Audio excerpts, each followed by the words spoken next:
Hi, my name is Kailey Smith. Today I'll be interviewing a former policeman who was involved with the massacre of the Jews.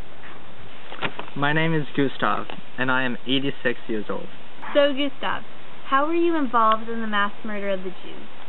I was a policeman in the Reserve Police Battalion 101. Since Major Trapp gave a speech before you guys had to shoot Jews, saying anyone could step forward and refuse to shoot, why did only 12 out of 500 men do so? Well, there are many reasons. You see, if one of us did step out, then it would make us look weak and cowardly. It also meant that we were leaving our comrades to do all the work. However, it was quite different if someone stopped shooting after several rounds, because he was not humanly capable of continuing the shooting. How did policemen such as yourself justify the killing of the Jews? I distinctly remember a metal worker from Bremerhaven saying that he could only shoot children. This was because the children were always led by their mothers, and once the mother was shot, he thought the child could no longer live. This was one way of how he justified his actions. Another excuse was that they were going to be killed with or without us, so it didn't matter if we were quickening the process. Men could also move up in ranks, and if men chose not to participate in the shootings, then they could never go to a higher office. For some men, this is why they chose to step out. They were too old and had no interest in moving in their position. We also had no idea when General Trapp told us that we would be massacring Jews. So in the part of his speech when he offered us not to participate in the shootings, many of us were still in shock and didn't have time to think. Therefore, it was mostly peer pressure and not wanting to look weak. How did you personally justify the killing of the Jews? For the younger men in the battalion, we had been raised in a world where Nazi values were the only values we knew. We grew up under the conditions of the Nazi dictatorship, and killing Jews did not conflict with our value system. Did anyone ever tell you what was going to happen to the Jews once you deported them? We were never told, but it was clear to us.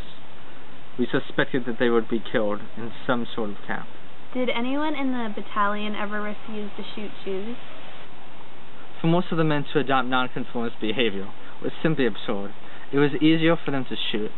This is because if a man broke a rank, then they were leaving the dirty work to their comrades. Many non-shooters risked isolation, rejection, and ostracism.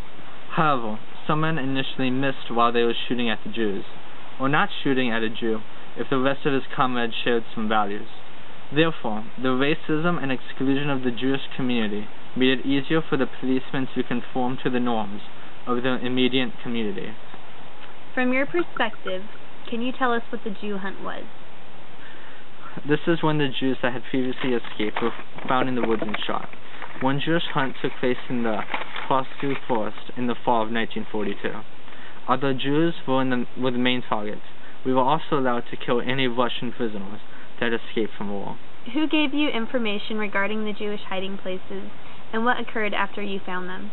Many Poles volunteered info about Jews in the woods, because they had stolen food from nearby fields, farms, and villages in their attempts to stay alive.